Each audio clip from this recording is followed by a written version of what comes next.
فرمایا ان فی جسد بنی آدم لمضغہ، بنی آدم کے جسم میں گوشت کا ایک لوتھڑا ہے، اذا فسدت فسد الجسد کلو، جب وہ بگڑتا ہے تو پورے جسم کے اعمال بگڑ جاتے ہیں، اور جب وہ سنورتا ہے تو پورے جسم کے اعمال سنور جاتے ہیں۔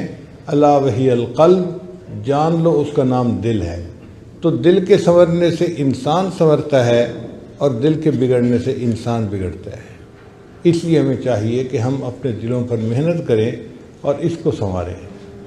آپ بتائیے، اگر آپ دودھ لینے کے لیے جائیں اور برتن کے اندر گندگی لگی ہو تو کیا دودھ دینے والا دودھ دے دے گا؟ وہ کہے گا میاں صاف برتن لاؤ تب میں اس میں دودھ ڈالوں گا۔ جب دودھ ڈالنے والا گندے برتن میں دودھ ڈالنا پسند نہیں کرتا، اللہ تعالیٰ بھی انسان کے گندے دلوں میں اپنے نور کو ڈالنا پسند نہیں فرماتے۔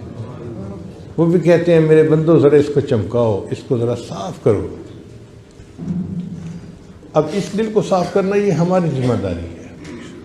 یہ دل کیسے صاف ہوتا ہے؟ ذکر سے صاف ہوتا ہے۔ فکر کی گندگی فکر سے دور ہوتی ہے۔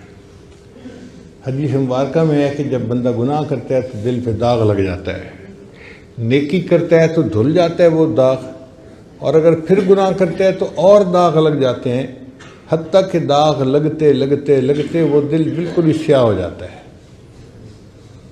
آج ہم اپنے دلوں کا جائزہ لیں تو ہمیں ایسے ہی نظر آئے گا کہ اتنے گناہ کیے کہ اب یہ دل سیاہ ہو گیا۔ پھر یہ دل سخت ہو جاتا ہے۔ جب ایک طویل مدت غفلت کی گزر جائے نا، اس کا نتیجہ یہ نکلتا ہے کہ دل سیاہ ہو جاتا ہے، دل سخت ہو جاتا ہے۔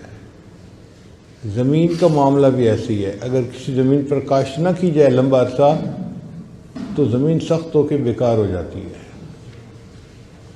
یہ دل کی زمین بھی ایسی ہے، اس پر محنت نہ کی جائے تو یہ غفلت کی وجہ سے دل سخت ہو جاتا ہے۔